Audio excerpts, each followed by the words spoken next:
ယနေ့လှူရှင်များကိုအနုမောဒနာတရားအနေဖြင့်မွေးရပါရန်သူတတိမူပါဒီကောင်းစဉ်လေးနဲ့ဟောကြားပေးမှာဖြစ်ပါတယ်အဲဒါလိုမွေးရပါရန်သူတတိမူပါဒီနုမောဒနာတရားမဟောကြားမီအလှူရှင်များပြန်ကင်းကွာကိုယ်စိတ်နှဖျားကျမ်းမာချမ်းသာစေရအတွက်ဖရာတရားသံဃာဆိုတဲ့ယရဏသုံးပါးခုံကိုအာယုပြုယူဆိုတိုင်တဲပြီးမိတ္တပွားတဲ့ဂါထာကိုယူဆိုအရင်ယူဆိုပါမယ်ယံကေစီဝိတံဣဒဝါဟုရံဝါသက္ကေသူဝါယံရတနံပဏိတံ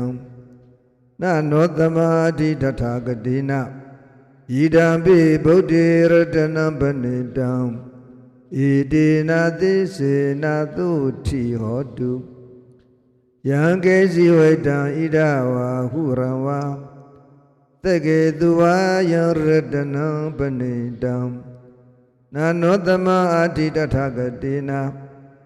ဣဒံပိဓမ္မေရတနံပဏိတံဣတိနာသိစေနာသုတိဟောတု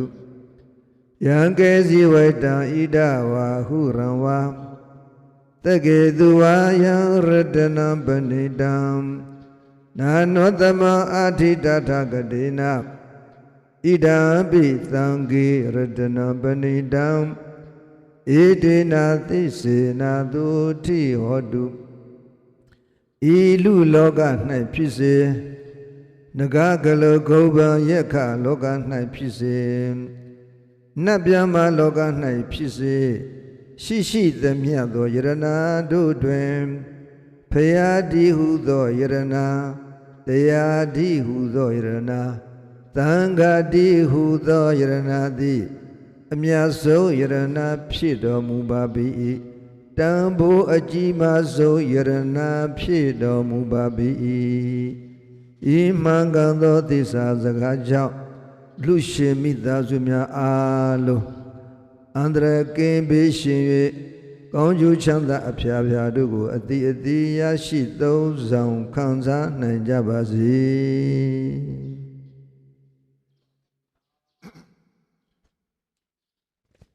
ယနေ့ကွယ်လွန်သွားကြတဲ့မိမိတို့ယေရှုရှင်ဥက္ကံလှိုင်တော်ကျင်းတို့ကိုရည်စူးပြီးကြံရင်ခဲ့ကြတဲ့သာသမီမြေမြင့်တစုတို့ကရည်စူးကောင်းမှုကုသိုလ်ပြုလုပ်ပေးနေတာဖြစ်ပါတယ်ဘုန်းကြီးတို့မြန်မာစကားရှိတယ်ရှာလည်းမတွေ့ကြာလည်းမမေ့ရှာလည်းမတွေ့ဆိုတာကကွယ်လွန်သွားတဲ့ပုဂ္ဂိုလ်ဘယ်လိုပဲရှာလို့မတွေ့တော့ဘူးဘာကြောင့်လဲဆိုရင်ကွယ်လွန်တယ်ဆိုတာယုံနာပျက်စီးသွားတာဖြစ်ပါအဲ့လိုယုံနာပျက်စီးသွားတဲ့အတွက်ကြောင့်မိတကြူလိုက်တယ်ရေမြုပ်လိုက်တယ်ရေမျောလိုက်တယ်မြေမျောလိုက်တဲ့အတွက်ကြောင့်ရေမြေမြုပ်လိုက်တဲ့အတွက်ကြောင့်ဘယ်လိုပဲရှာလို့မတွေ့တော့ကြာလည်းမမေ့ဘူးစကားလည်းရှိတာကြာလည်းမမေ့ဆိုတာကမိမိတို့ကျေးဇူးရှင်ပုဂ္ဂိုလ်များရဲ့ကျေးဇူးတရားကိုဘလောက်ပဲနှစ်ပေါင်းကြာမမေ့ရဘူးမမေ့ခေါင်းဘူးလို့ဒီလိုဆိုလိုခြင်းဖြစ်ပါတယ်အဲဒါကြောင့်မို့ကျေးဇူးရှင်ပုဂ္ဂိုလ်များရဲ့ကျေးဇူးတရားကိုမမေ့တဲ့အတွက်ကြောင့်ယနေ့ယေရှုကုသိုလ်များကိုထပ်မံပြုလုပ်ပေးနေခြင်းဖြစ်ပါတယ်နှစ်တိုင်းပြုလုပ်တဲ့အတွက်ကြောင့်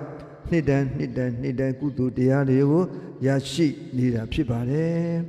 ဒီတော့ဘုန်းကြီးတို့တွေခုနပြောခဲ့တဲ့ဘဝဆိုတာဘာလဲလို့သိချင်ပြန်တွေးကြည့်မယ်ဆိုရင်ဘဝဆိုတာယုံနဲ့နာနဲ့ပေါင်းစပ်ထားတာကိုပဲဘဝလို့ခေါ်ပါတယ်ဒီဘဝကိုအသေးစိတ်ခွဲထုတ်ရင်ဒီနှစ်ခုပဲရှိယုံရဲ့နာရဲ့ဒါအကြံပြင်းခွဲလိုက်ရင်ပေါ့ယုံနာတက်ကတစ်ခုချင်းထပ်ပြီးတော့စိတ်ဖြတ်ရင်တော့အများကြီးပေါ့အချုပ်ကတော့ဘဝဆိုတာယုံနဲ့နာနှစ်ခုကိုပေါင်းစပ်ထားတာဖြစ်ပါတယ်အဲ့ဒီပေါင်းစပ်ထားတဲ့အရာနှစ်ခုသည်ဘုန်းကြီးတို့စာပေဗုဒ္ဓဟောကြားတဲ့တရားက ဘဝတစ်ခုတည်းမှာအကျုံးဝင်နေတဲ့ဇီဝတိန်တွေဇီဝတိန်တွေသူဆိုတာရုပ်ရဲ့အသက်တည်တံ့ကြောင်းလည်းဟုတ်တယ်နာရဲ့အသက်တည်ကြောင်းနာတရားရဲ့အသက်လည်းဟုတ်တယ်ဆိုတာရုပ်တရားရဲ့အသက်လည်းဟုတ်တယ်နာတရားအသက်လည်းဟုတ်တယ်ဒါကြောင့်မို့ဇီဝတိန်တွေလို့အဘိဓမ္မာမှာဆိုထားအဲ့ဒီဇီဝတိန်တွေရုပ်ဇီဝတိန်တွေနာဇီဝတိန်တွေဆိုနှစ်မျိုးရှိအဲ့ဒီနှစ်မျိုးကသူ့ဟာနဲ့သူအစွမ်းရှိတယ်ရုပ်ဇီဝတိန်တွေကရုပ်တရားတည်တံ့အောင်မပြည့်စည်အောင်ခံခန့်နေအောင်ရုပ်ဇီဝတိန်တွေကအထောက်ပံ့ပေးတယ်နာဇီဝတိန်တွေကလည်းနာတရားမပြည့်စည်အောင်တည်တံ့နေအောင်ခံခန့်နေအောင်အထောက်ပံ့ပေးတယ်ဧကဘဝပရိယပန္နတဇီဝတိန်တရိယသဥပ္ပစ္စေတောအထကထာဆရာဖွင့်ထားတယ်ဒါဘုရားဟောတဲ့အတိုင်းမှာမရဏတိတဲ့မရဏဆိုတာဧကဘဝပရိယပန္နတဘဝတစ်ခုတည်းမှာအပါဝင်ဖြစ်သောဇီဝတိန်တရိယသဇီဝတိန်တရိဥပ္ပစ္စေတောပျက်စီးခြင်းခုနဇီဝတိန်တရိရုပ်ဇီဝတိန်တရိနာဇီဝတိန်တရိနှစ်ခုလုံးဇီဝတိန်တရိဆိုတာခုနပြောသလိုယုံနာတည်တံ့ဖို့အကြောင်းတရားအဲ့ဒီယုံနာတည်တံ့ဖို့အကြောင်းတရားဖြစ်တဲ့ဇီဝတိန်တရိပျက်စီးသွားတာကိုပဲမရဏတိသေတယ်ဟူ၍ဝိသတိပြောရတယ်သေတယ်ဆိုတာဇီဝတိန်တရိပျက်စီးသွားတယ်နားလည်တဲ့စကားနဲ့ပြောရင်မျက်မြင်နဲ့ပြောရရင်ယုံနာပျက်စီးသွားတာကိုသေတယ်လို့ခေါ်ခြင်းဖြစ်ပါတယ်တကယ်တော့အဘိဓမ္မာနည်းအရကြည့်ရင်သေတယ်ဆိုတာမျက်စိနဲ့ကိုမတွေ့ရဘူးသူတကယ်လည်းအပြင်မှာမတွေ့ရဘူးသူမတွေ့ဘဲနဲ့ဘာကြောင့်သေတယ်လို့ပြောရတယ်လဲယုံနာပျက်စီးသွားတာလို့ဥပ္ပစ္စေတောယုံနာပျက်စီးသွားတာပျက်စီးသွားပြီးတဲ့နောက်မှာဘာမှမမြင်မတွေ့ရတဲ့အတွက်ကြောင့်အဲ့ဒါကိုပျောက်သွားတယ်သေသွားတယ်လို့ခေါ်ဆိုခြင်းဖြစ်ပါတယ်ဒီတော့ခုနအဲ့ဒီသေခြင်းတရားသေတာဘာကြောင့်သိရသလဲယံသူကသတ်လို့သိသွားပဲ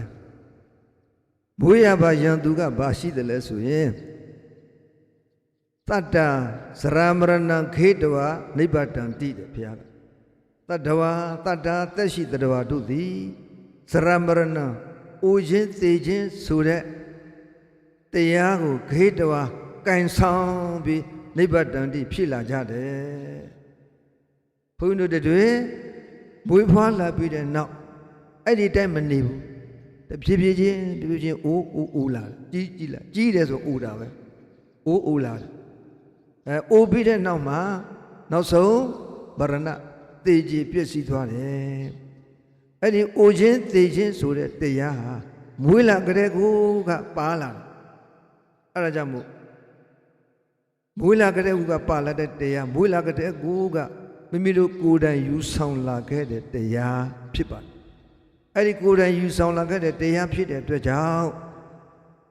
ကိုယ်အထက်မှာမရှိတဲ့အဲ့တရားကအဝေးမှာရှိတာမဟုတ်ဘူးသူ့ကိုရှောင်လွှဲလို့မရဘူးအချိန်ကြာလာတဲ့အချိန်မှာအချိန်ကြာလာရင်အချိန်တန်လာရင်မွေးလာပြီးဖြစ်တဲ့အတွက်ကြောင့်အိုမယ်သိမယ်အိုသေးချားတယ်မှာနာတာတော့အများကြီးပေါ့အိုတဲ့အိုဆိုတာအနာနဲ့တွဲထားတယ်ဒါကြောင့်ဘုရားကနာတာကိုသိချားမခေါ်တော့အဲ့ဒီနေရာမှာအိုတယ်သိတယ်ဒီနှစ်ခုပဲခေါ်တယ်အိုတဲ့အတွက်ကြောင့်နာခြင်းကရှောင်လို့မရဘူးအဲ့ဒီသဘောတရားလည်းပါပြီးသားဒါတော့အဲ့ဒါကိုဘုရားကအိုခြင်းသိခြင်းကိုတရဝတွေဘယ်တရဝကမှမလူလားဘူးသူဖြစ်လာပြီးရင်မအိုခြင်းဘူးမသိခြင်းဘူးဒါတရဝရဲ့သဘောမအိုခြင်းပဲနဲ့အိုရတယ်မသိခြင်းပဲနဲ့သိရတဲ့အတွက်ကြောင့်အဲ့ဒီအိုခြင်းသိခြင်းဆိုတဲ့သဘောကိုတရဝတွေရဲ့ယံသူလို့ဘုရားကတင်စားပေးထားတရဝတွေရဲ့ယံသူအဲ့ဒီယံသူကိုဘုန်းကြီးတို့တွေတတိမူရမှာဖြစ်ပါတယ်တို့အတွင်းထဲမှာငါအတွင်းထဲမှာ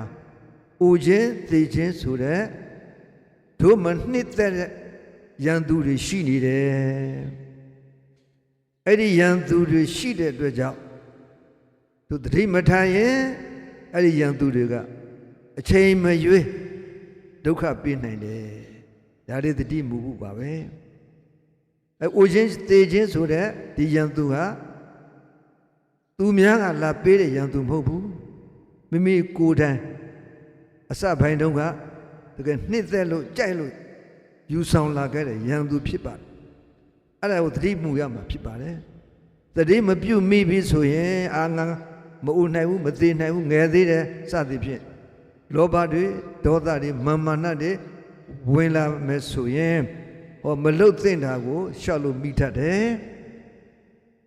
မလုတ်သင့်တာကိုလုတ်မိရင်ကိုယ်တိုင်ကလှုပ်ထားတာဖြစ်တဲ့အတွက်ကြောင့်အဲ့ဒီအလုတ်ရကောင်းကျိုးဆိုးကျိုးကိုကိုယ်တိုင်လက်တွေ့ရင်ဆိုင်ရမှာဖြစ်ပါတယ်တဲ့အဲ့ဒါကြောင့်မို့အဲ့ဒီရန်သူကိုတတိမူရမယ်ဟောငါအတွင်းထဲမှာဥခြင်းတရားတွေရှိနေတယ်သေခြင်းတရားတွေရှိနေတယ်ဥခြင်းတရားရှိတဲ့အတွက်ကြောင့်တဖြည်းဖြည်းနဲ့ဥသွားမယ်ငါယုတ်ခန္ဓာနံခန္ဓာဟောအဲ့လိုအိုရင်နဲ့ပဲနောက်ဆုံး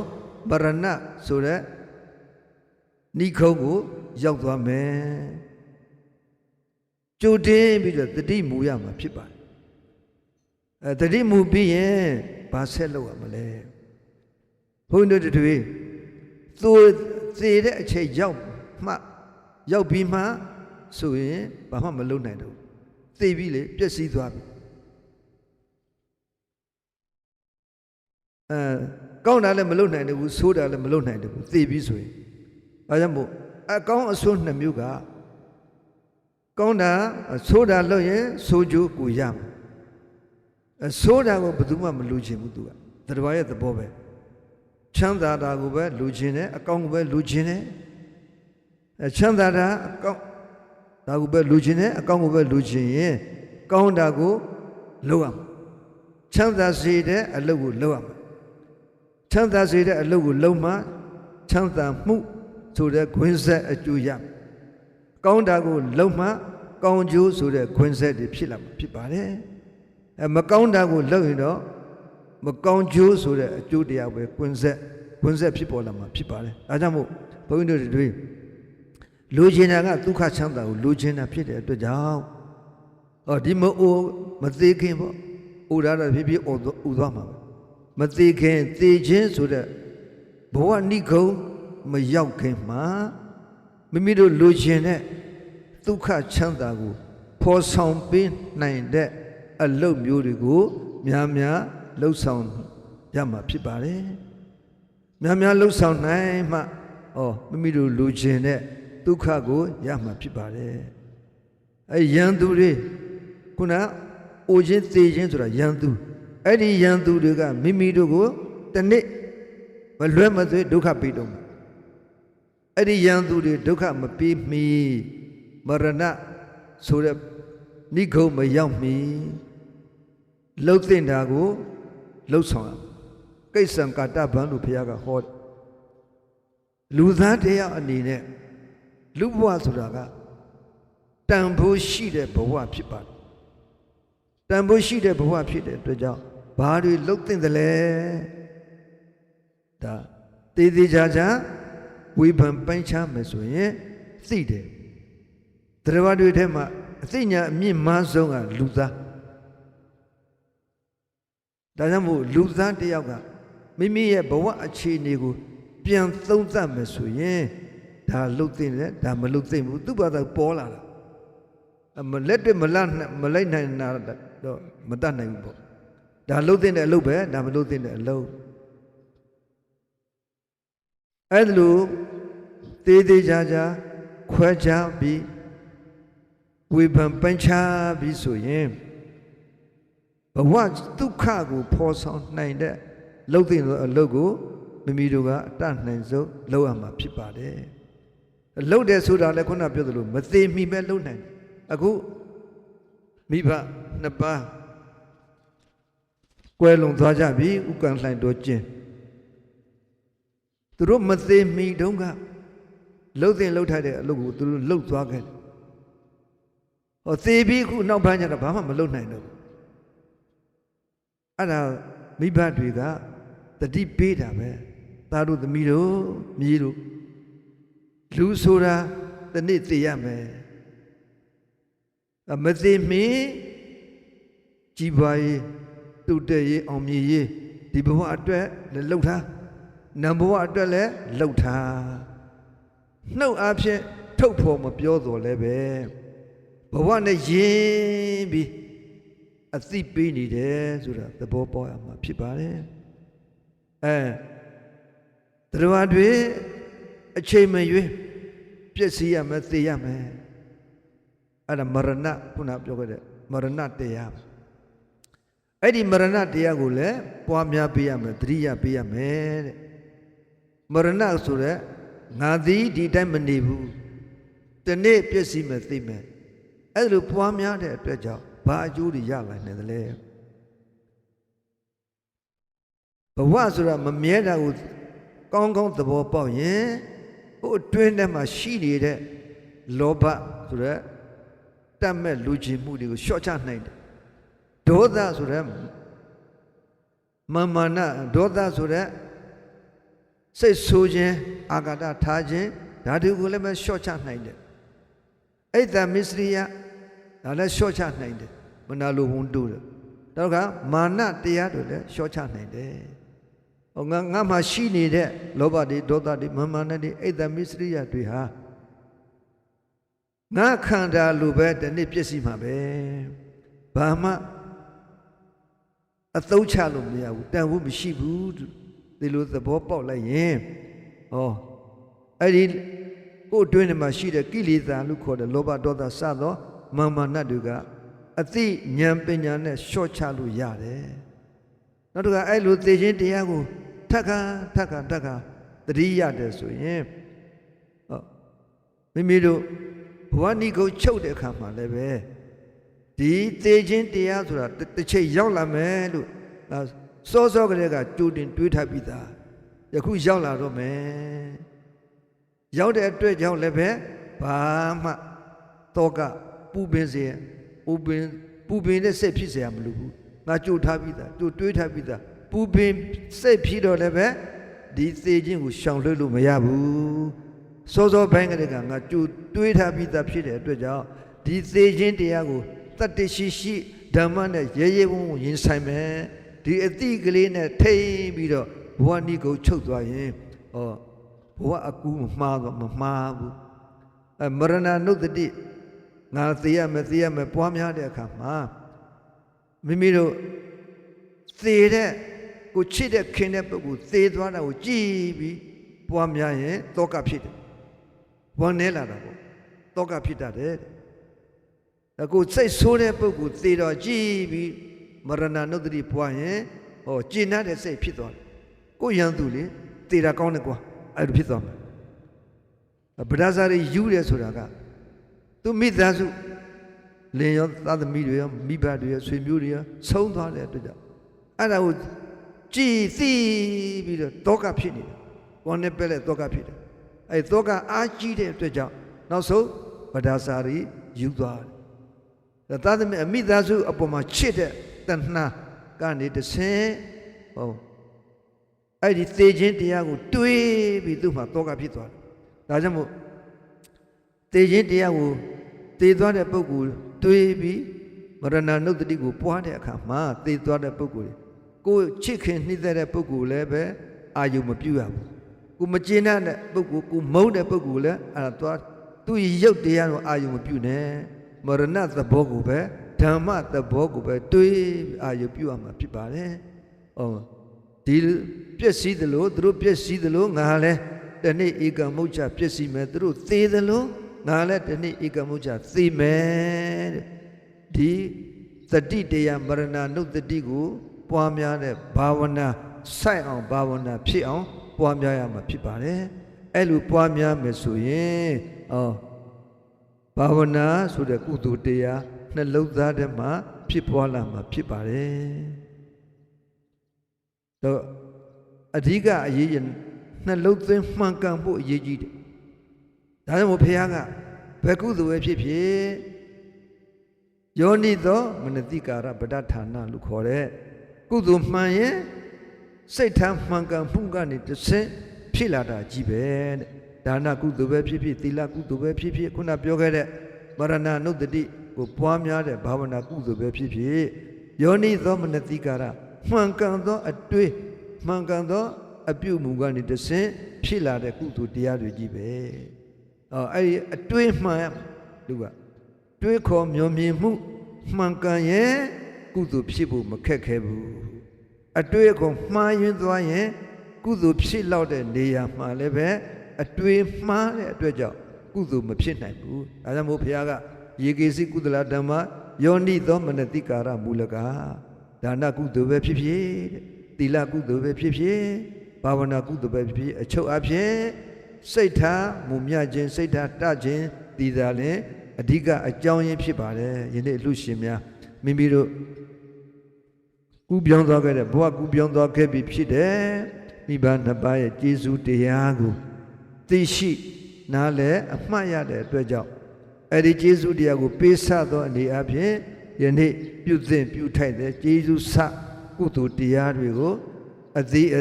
ပြုလုပ်နိုင်ကြပြီဖြစ်ပါတယ်ဒါနကုသိုလ်လည်းပြုလုပ်နိုင်မယ်သီလကုသိုလ်လည်းပါသွားတယ်ဘာဝနာကုသိုလ်လည်းပါသွားတယ်အဲ့လိုပြုလုပ်အထုတ်နိုင်လိုက်တဲ့အတွက်ကြောင့်အလူရှင်များရဲ့နှလုံးသားစိတ်အစဉ်ထဲမှာသန့်ရှင်းကြည်လင်သောကုသလပုံညလို့ခေါ်တဲ့ကုသိုလ်တရားတွေအသည်စိတ်ဝင်သွားပြီဖြစ်ပါတယ်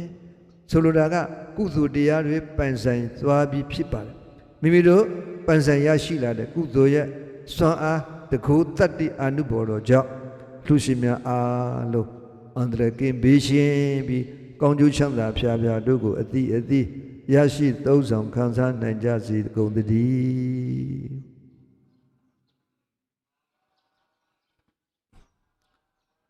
ကဲရည်စက်ချကြရအောင်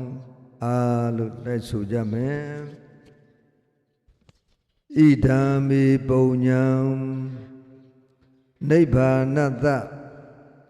ဒုက္ခသပစ္စယောဟောတု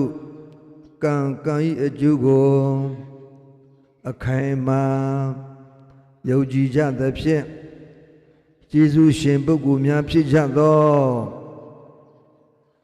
ဥက္ကံလှံတော်ကျင်တို့အားရည်စူး၍ယနေ့ယခုသာသမီများ၏ဝုတရားနှင့်အညီရည်စူးကောင်းမှုကုသိုလ်တို့ကိုပြုလို့အားထုတ်ကြပါကုန်၏ဤကောင်းမှုသည်ဘဝတသွန်ကွယ်လွန်သွားခဲ့ကြသောဥက္ကံလှံတော်ကျင်တို့အတွက်ကောင်းရာသူကတိဗုဒ္ဓနာသို့ရောက်ပြီလင်အထက်တန်းလွှာစီစိန်ဥစ္စာသုတ်ဆောင်ခံစားဖွယ်ရာအဖျားဖျားတို့ကိုသုတ်ဆောင်ခံစားနိုင်ကြောင်းအထောက်ပံ့ကောင်းဖြစ်ပါစေဣမံပုညဘာကံသဗ္ဗတတ္တနံဒီမဤကုသိုလ်ဤအဖို့ဘာကအဝဝကို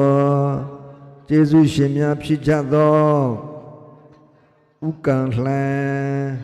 တော်ကျင်တို့အားအမှုထား၍31ပုံသား